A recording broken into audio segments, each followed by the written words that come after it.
Hello friends, আজকে চলে যাচ্ছি কার্শিয়ংয়ের নেতাজি মিউজিয়ামে।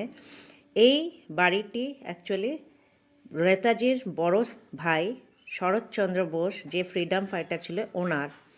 তো এখন দেখে নেব যে নিচ থেকে একটি টয় ট্রেন বেরিয়ে যাচ্ছে সামনের থেকে।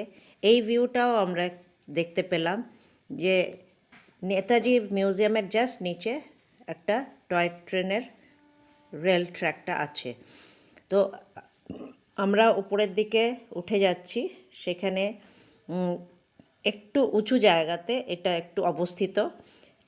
চারদিকে পাহাড়ের গায়ে ফুলের আপনি গাছ দেখতে পাবেন, ভ্যারাইটি ফুলের গাছ আপনা থেকে হয়ে রয়েছে, মাউন্টেন যে ফ্লাওয়ার্স বলে সেই।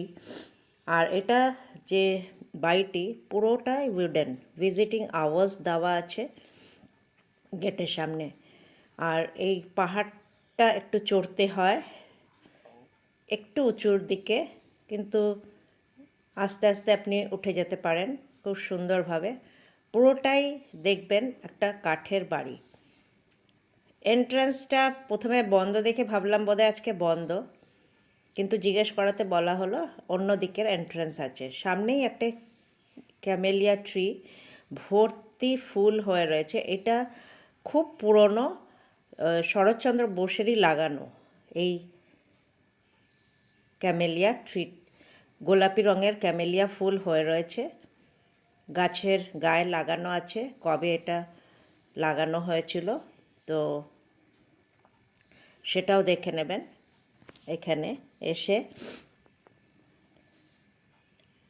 এখানে টেম্পোরারিলি নেতাজি সুভাষচন্দ্র বোস থাকতেন মাঝে মাঝে এসে এই বাড়িতে।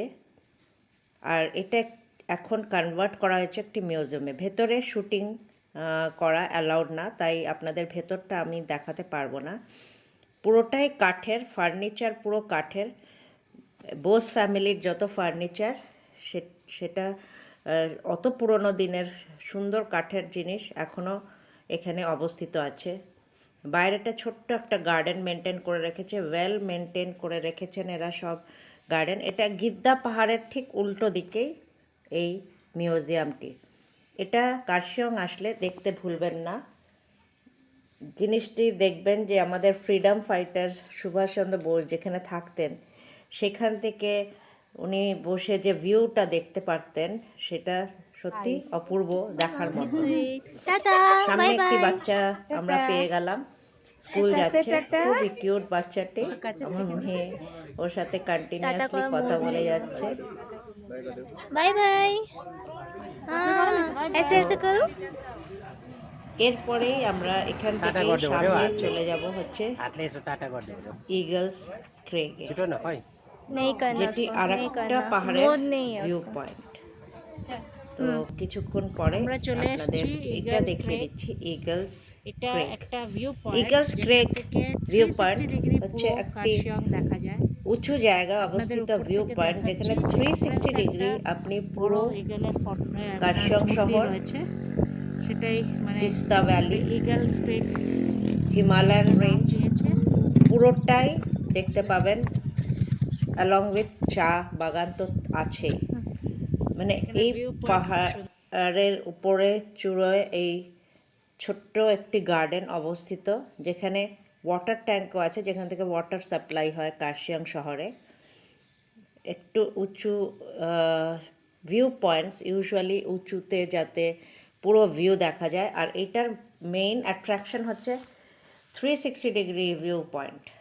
আপনি চারদিক থেকে কার্শিয়ং শহরের ভিউ নিতে পারবেন, দেখার মতন। সানরাইজ সানসেট অবশ্যই এখান থেকে দেখার মতন। আমরা দুপুরবেলা প্রায় তখন 2-2:30 হবে, ততক্ষণে পৌঁছে গেছিলাম দুপুরবেলা। এই এন্ট্রান্স গেটে দেখুন একটি ইগলের স্ট্যাচু দেওয়া আছে। আর টিকিট 10 টাকা পার হেড। এখান থেকে অনেকে আসেন, এখানে পিকনিক স্পট হিসাবে এটা ইউজ করেন অনেকে। এখানে টাইম স্পেন্ড করে যান 1-1.5 ঘন্টা।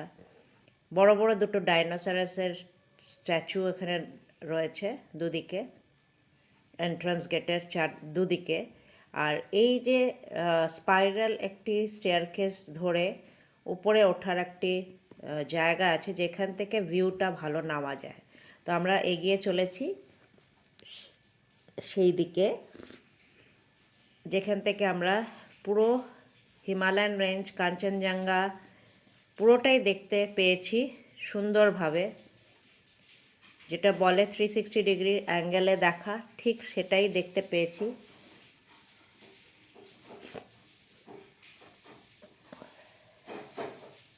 পেছন থেকে দেখে নিন, পুরো আপনার কাঞ্চনজঙ্ঘা দেখা যাচ্ছে, ক্লিয়ার ভিউ।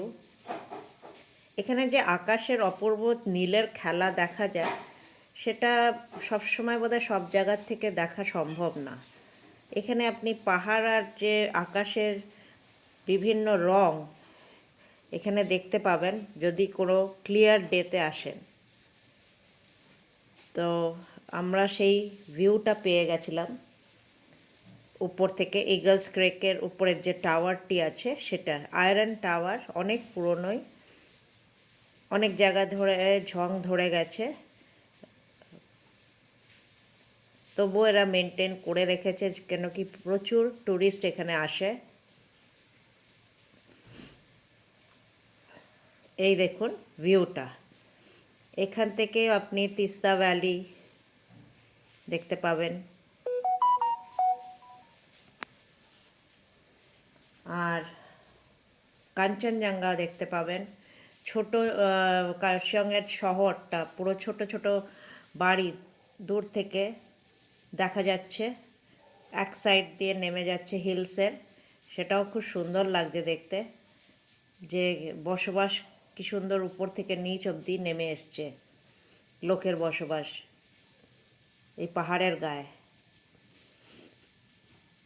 ভিউটা খুবই সুন্দর। এই ওয়াচ টাওয়ারটি নিশ্চয়ই দেখবেন, কেন কি এখান থেকে যে ভিউটা পাওয়া যায় সাধারণত পাবেন আপনি অন্য জায়গার থেকে, কিন্তু চারদিকে এই তিস্তা ভ্যালি, টি গার্ডেন আর আপনার ডিফারেন্ট হিমালয়ান রেঞ্জ হয়তো এত সুন্দরভাবে ভিউ হয়তো অন্য জায়গা থেকে পাবেন না, কিন্তু ইগলস ক্রেক থেকে পাবেন। টাইমিংটা একটু দেখে নেবেন, অনেক সময় তাড়াতাড়ি বন্ধ হয়ে যায় 4টের মধ্যে, আবার অনেক সময় খোলাও থাকে। ডিপেন্ডস অন এখানের কাজ অনেক সময় হয়, এই ওয়াটার ট্যাঙ্কের মেনটেনেন্স এই সব সময় অনেক সময় বন্ধ থাকে। তো গীতা পাহাড়ের থেকে একটু এগিয়ে গিয়ে এই ভিউ পয়েন্টটা দেখতে ভুলবেন না। ভিউ পয়েন্ট মানে সত্যি এখানের ভিউটা অপূর্ব সুন্দর। আর আপনি যদি এখানে আসেন বাই কার, আপনি আসতে পারেন। আমাদের যেহেতু কার বুক করা ছিল তাই সেই চলে এসেছি ক্যাবে। আপনি ওখান থেকেও আসতে পারেন, নিচ থেকে আপনার রেল স্টেশনের ওখান থেকে অনেক গাড়ি এই ইগলস ক্রেকের দিকে যায়, তো ওখান থেকে আপনারা নিয়ে নিতে পারেন। টাইমিংটা দেখে আসবেন। স্লাইড আপনারা কিছু খাবার দাবার এনে এখানে খেতেও পারেন, সেটাও এখানে অ্যালাউড আছে।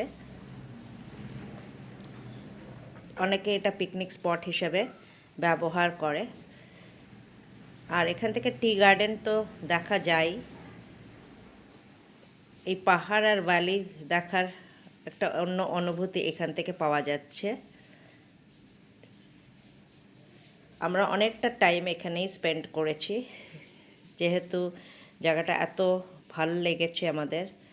ভিউ দেখতে দেখতে আপনার মনে হবে যে আমি এখনও এখানেই দাঁড়িয়ে থাকি, আপনার ইচ্ছেই করবে না এখান থেকে যাওয়ার, এতটাই সুন্দর জায়গাটা। আর ওয়াচ টাওয়ারের উপর থেকেই যেন বেশি ভালো লাগে জায়গাটা। লোকেরা যারা এসছে এখানে আমি দেখলাম, তারা অনেকেই এখানে অনেকক্ষণ ধরে শুটিং করে যাচ্ছে, ভিডিও করে যাচ্ছে, সেলফি তুলে যাচ্ছে, মানে এত অ্যাঙ্গেলে যে ওদের মনই ভরছে না। তো hi friends, thank you and keep on watching.